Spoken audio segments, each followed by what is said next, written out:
మహానీయుడు మహామేధావి అయినటువంటి స్వామి వివేకానంద జయంతి సందర్భంగా కుత్బుల్లాపూర్ నియోజకవర్గంలోని 281 డివిజన్ రంగారెడ్డి నగర్లోని వల్లెపు వేణుగారి ఆధ్వర్యంలో ఏర్పాటు చేసిన కార్యక్రమంలో స్వామి వివేకానంద విగ్రహానికి పూలమాల వేసి ఘనంగా నివాళులు అర్పించిన కుత్బుల్లాపూర్ మాజీ ఎమ్మెల్యే కాంగ్రెస్ పార్టీ రాష్ట్ర నాయకులు శ్రీ కూనా శ్రీశైలం గౌడ.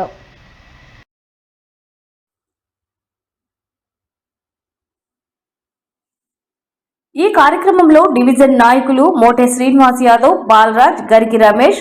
ముజల్కర్, షాకిర్, బండారి నారాయణ, అరవ వెంకట్, మల్లం శ్రీనివాస్ గౌడ్, తోకల శ్రీనివాస్, రమణారెడ్డి, శంకర్ గౌడ్, నాగన్న, జ్ఞానేశ్వర్ రెడ్డి, పరుసు వేణు, బస్తీ పెద్దలు సంతోష్, యాదిరెడ్డి, వెంకటేష్, గోపాల్, సంపత్ తదితరులు పాల్గొన్నారు.